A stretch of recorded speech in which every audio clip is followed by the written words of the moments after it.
Alors, bonjour tout le monde. Merci d'être présent aujourd'hui pour ce point de presse portant sur un enjeu qui influence directement les services offerts aux élèves et le financement des écoles partout au Québec. L'indice de milieu socio-économique, l'IMSE, est un indicateur développé il y a plus de 30 ans.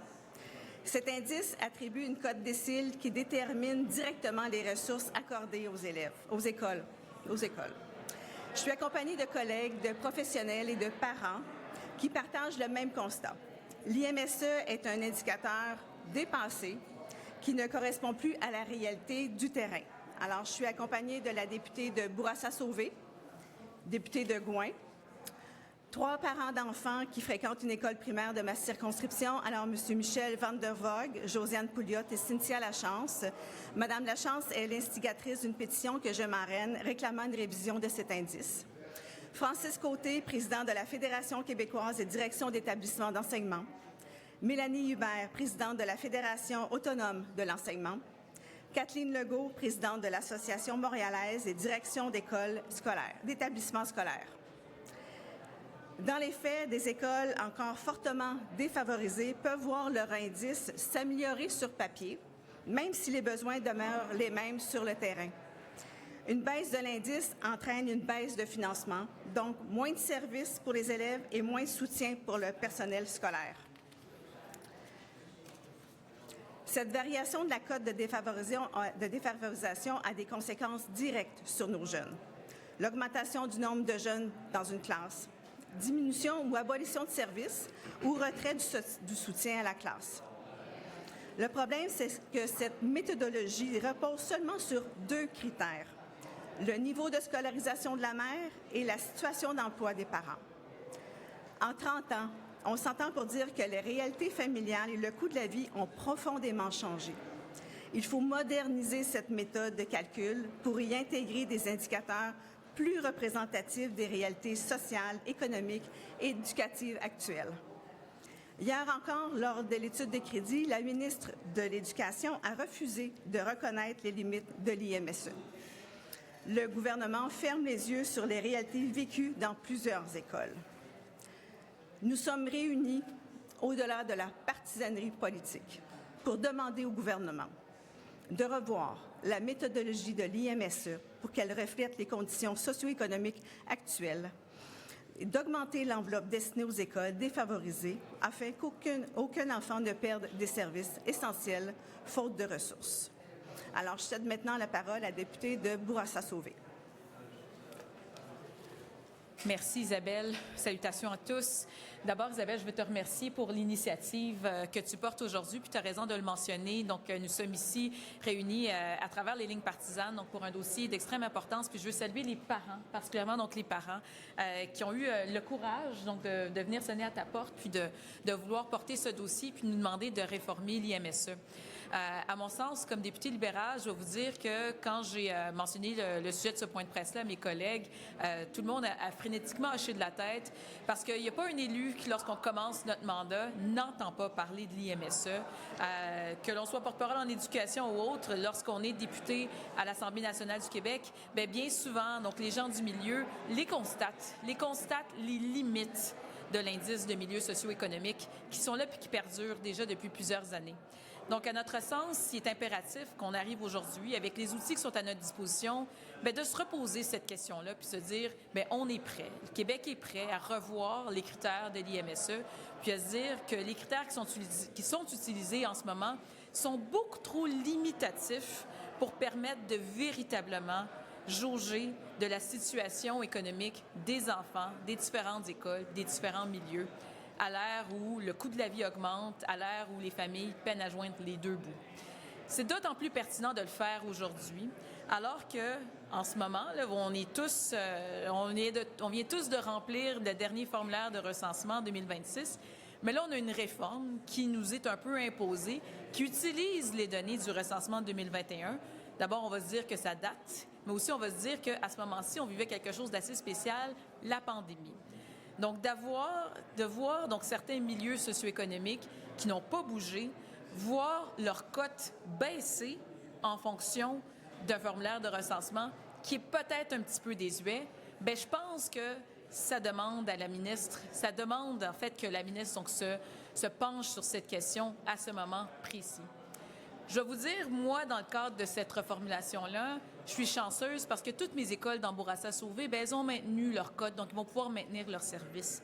Mais je pense au milieu où les enfants voient donc leur code descendre, ou leur code, disons, augmenter, là, on va se le dire, mais qu'on a les mêmes enfants, les mêmes écoles, les mêmes situations, des enfants avec la même réalité familiale qui, aujourd'hui, ont des services, ont des ressources, mais qui, à la rentrée scolaire prochaine, verront leurs ressources diminuer. C'est pour ces enfants-là qu'on est là aujourd'hui, avec l'ensemble des acteurs du milieu de l'éducation, à poser cette question-là à la ministre, puis à lui dire, s'il vous plaît, voyez les MSE. Je passe maintenant la parole au député de Gouin. Merci, Madoua. Merci, Isabelle, de nous avoir réunis ce matin. Écoutez, je serai bref. Ce qui va se passer dans des dizaines, potentiellement des centaines d'écoles dans les prochains mois, est extrêmement grave et très simple à comprendre. Il y a des élèves qui vont quitter leur classe donc dans quelques semaines, c'est la fin de l'année scolaire. Et lorsqu'ils vont réintégrer leur école au mois de septembre, il va y avoir des dizaines de milliers de dollars de moins en budget dans leur école. Les ratios d'élèves vont être passés, disons, de 17 élèves par classe à 24 élèves par classe. Il y a des orthophonistes ou des TES qui vont avoir vu leurs tâches diminuer. Il y a même des postes dans certaines écoles qui vont avoir été coupés. Pas parce que durant l'été, ces familles-là se sont enrichies, pas parce que les besoins de ces enfants-là ont changé pendant l'été, parce que dans des bureaux, quelque part, il y a un calcul qui a été fait basé sur des données d'il y a plusieurs années où, supposément, il y aurait eu une amélioration de la situation. Ce système-là ne tient pas la route. Ça ne tient pas compte des besoins réels, des enfants réels dans les écoles réelles. C'est pour ça qu'il faut réformer ce système-là et c'est pour ça que si Mme Lebel a une chose à faire avant de quitter ses fonctions, c'est de mettre sur pause la réforme actuelle, mettre sur pause les changements d'indices, qu'on prenne le temps de revoir les choses pour s'assurer qu'aucun enfant ne perde des services dans les écoles de Montréal et du Québec. C'est absolument essentiel. On sort d'une année de compression, on sort d'une année d'instabilité budgétaire. La dernière chose que nos écoles ont besoin, c'est d'une nouvelle année d'instabilité avec des ressources qui changent, alors que les besoins sur le terrain, non seulement n'ont pas changé, mais en fait, souvent ont même augmenté. Merci beaucoup. Madame Lachance. Bonjour, merci. Merci, Monsieur le député. Bonjour tout le monde. Je m'appelle Cynthia Lachance et je suis la mère d'enfants qui vont à une école qui va être touchée par le changement de l'IMSE. Je fais partie de cette communauté-là depuis 15 ans. C'est un quartier qui est engagé. C'est un quartier qui s'occupe pas seulement des élèves, mais bien aussi des familles et de leurs besoins. Au fil des années, j'ai été témoin de nombreux changements. Une augmentation marquée des besoins financiers, une demande croissante en services professionnels et davantage de soins requis pour les élèves en difficulté, ainsi que des besoins accrus d'accompagnement au quotidien. Je vois des enseignants qui donnent tout, mais qui s'épuisent. Et surtout, je vois une réalité qui ne correspond pas à ce que disent les chiffres.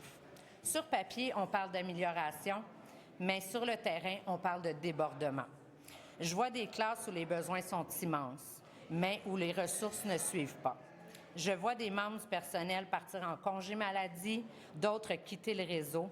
Je vois des enfants attendre de l'aide, mais attendre beaucoup trop longtemps. Pendant qu'ils attendent, leurs difficultés s'aggravent. Aujourd'hui, comme parent, je suis inquiète. Inquiète de voir la confiance envers notre système scolaire s'effriter.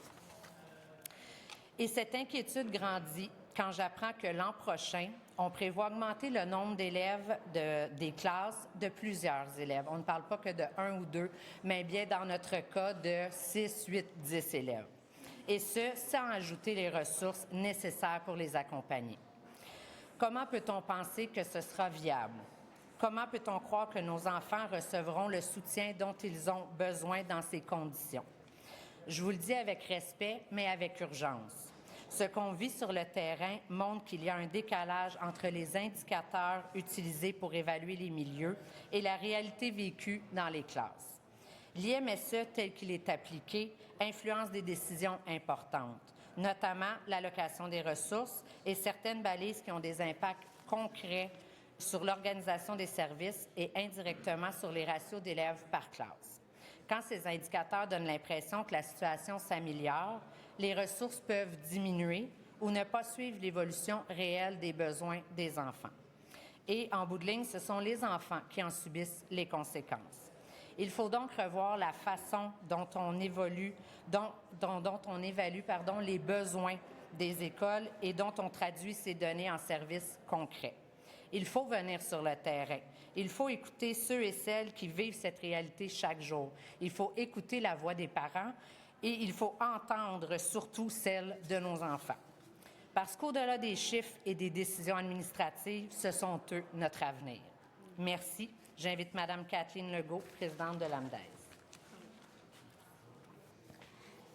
Bien, merci, Madame Lachance. En fait, je vous dis même bravo, parce qu'on est rendu à un point où des parents doivent se mobiliser pour garantir l'équité dans nos écoles.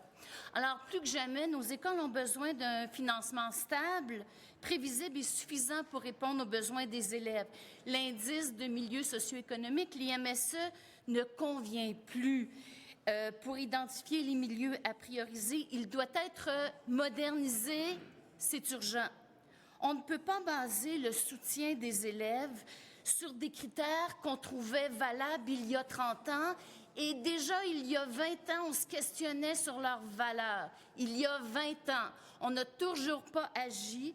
Donc, et là, on voit que cet indice sert à déterminer les ressources pour les écoles qui en auront le plus besoin et ça va influencer le financement l'an prochain. Alors, la nouvelle liste de l'IMSE des établissements se base sur le recensement de 2021, des données notamment sur l'activité des parents recueillies en pleine pandémie. Ces informations qui auront comme conséquence la disparition de services pour les élèves qui en ont besoin sont-elles valables? Bien, on en doute. Les équipes de plusieurs établissements dont l'indice sera modifié sans qu'elles aient constaté de véritables changements dans leur milieu, dans le besoin des élèves et des familles, sont inquiètes. Sont inquiètes pour les impacts sur les élèves, sont inquiètes sur la disponibilité des services pour ces élèves. Alors, c'est clair, la ministre Lebel doit agir. Elle doit protéger le financement des milieux les plus défavorisés pendant que des travaux de modernisation de l'IMSE ont lieu. Elle doit le faire pour les élèves et pour le personnel de ces établissements et surtout pour garantir l'égalité des chances. Merci. Je cède la parole à Francis Côté, président de la FQDE.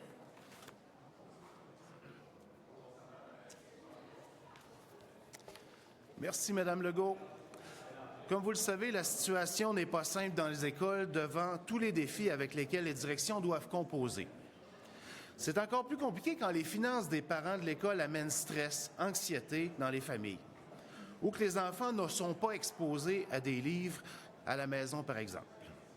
Les écoles qui composent avec la défavorisation ont dû, avec les sommes reçues, tenter, je dis bien tenter, d'atteindre l'égalité des chances, une valeur fondamentale d'un système d'éducation qui tente d'amener le plus grand nombre vers la réussite. Au primaire, avec la mesure lecture, écriture, mathématiques pour les élèves de maternelle, de premier cycle du primaire, on organise un soutien supplémentaire pour éviter qu'un retard académique s'installe dès le début de la scolarisation, l'Agir tôt. J'ai parlé hier matin à une direction d'école qui a dû mettre fin à un financement pour un projet particulier avec une orthopédagogue qui met en place des pratiques durables avec les petits. C'est terminé. Quand arrive l'hiver, on habille les enfants chaudement pour aller jouer dehors. C'est pas tout le monde qui arrive habillé comme il faut. Petit déjeuner, collation, repas du midi. Personne ne peut fournir des efforts nécessaires toute une demi-journée avec une tranche de pain puis de la margarine dans le ventre. Régulièrement, on parle avec un parent qui pleure dans notre bureau, avec une facture qu'il n'est pas capable d'assumer ou devant l'impossibilité d'inscrire son enfant à des activités qu'il voudrait découvrir. Discrètement, la direction donne un coup de pouce aux familles. Au secondaire, avec la mesure Agir autrement, il est possible de monter une cuisine collective, initier à peu de frais les jeunes au sport et à la culture, fournir un soutien académique vers la diplomation, bien entendu, et combattre le décrochage en donnant une bonne raison de venir à l'école. Bref, au-delà des indices, des codes, des chiffres, des statistiques, les écoles qui perdent ces mesures parce que la situation se dégrade ailleurs dans la province devront encore plus que présentement user d'imagination, d'efforts pour maintenir un filet de sécurité primordial pour nos élèves. Merci. Je cède la parole à Mme Mélanie Hubert, présidente de la FAE.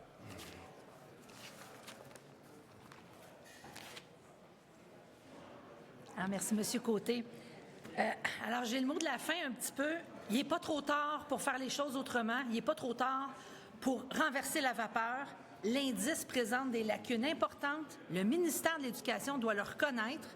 Et Mme Lebel peut maintenant nous éviter une rentrée bouleversée pour des centaines d'écoles à travers le Québec. Pour les milieux les plus défavorisés, et particulièrement aux primaires, changer de cote, c'est dramatique, particulièrement quand on perd le ratio maître-élève, le nombre d'élèves dans la classe, des parents qui parlaient de 6, 8 élèves de plus. Je ne sais pas si on peut imaginer, moi je suis prof au primaire, 5e année, imaginez entrer 6 pupitres de plus et l'espace autour pour pouvoir circuler. Bien, ça peut vouloir dire sacrifier mon coin lecture, sacrifier la table où j'ai l'habitude de rencontrer des élèves en sous-groupe pour mieux les accompagner. Qui va faire les frais de ça, vous pensez? Les élèves. Je vais avoir plus d'élèves, donc plus de monde à suivre dans la journée, plus de gens à qui donner de l'attention. Bien, chaque enfant en aura moins, chaque parent aura moins de temps pour des suivis aussi avec les enseignantes et les enseignants. Concrètement, c'est ça que ça veut dire. Et ce sont les mêmes élèves qui, l'année prochaine, auront toujours les mêmes besoins, mais qui vont voir leur réalité changer drastiquement. Pourquoi? Parce qu'un calcul établit que d'autres milieux devraient recevoir ces sommes-là plutôt qu'eux. C'est la même chose au secondaire. On a eu plusieurs témoignages, là, c'est ça partout. La ministre Lebel va nous dire, et vous l'entendrez sans doute, parler de mesures transitoires, parce que les profs, on s'est battus pour que dans notre convention collective, il y ait des sommes pour soutenir ces milieux défavorisés-là, et c'est prévu, entre autres, pour des mesures transitoires, mais qu'on se le dise, ça fait des années que ça n'a pas changé. Il y a 9 millions par année à la FAE qui sont dirigés vers les écoles pour soutenir les milieux défavorisés. Pensez-vous que ces sommes-là dorment dans les coffres depuis toutes ces années-là? Non. Les centres de services scolaires ont mis à disposition des écoles, particulièrement au secondaire, on a créé des groupes à effectifs réduits pour mieux accompagner les élèves en difficulté. Alors, de dire aujourd'hui, ces mesures-là, prenez l'argent là puis faites des mesures transitoires avec, c'est déshabiller Paul pour habiller Jacques. Mais pendant ce temps-là, il y a encore des élèves qui auront des besoins et auxquels on ne pourra plus répondre. Alors, c'est pour ça qu'on demande, et c'est là-dessus que je vais vous laisser, on veut bonifier les sommes pour permettre d'avoir une rentrée scolaire 2026 qui ne sera pas bouleversée, mais qui sera plutôt sous le signe de la stabilité. En début de mandat, Mme Lebel parlait d'apaiser le réseau. Elle a une excellente occasion aujourd'hui d'agir et de faire en sorte que notre rentrée 2026 se passe mieux que celle de 2025. Je vais laisser la députée de la Porte pour le mot de la fin. Alors, je remercie la députée de Bourassa-Sauvé, le député de Gouin et tous les gens ici qui ont eu l'occasion de s'exprimer. Alors, je vous remercie de votre attention et on espère que le message sera entendu par le gouvernement. Merci. Merci.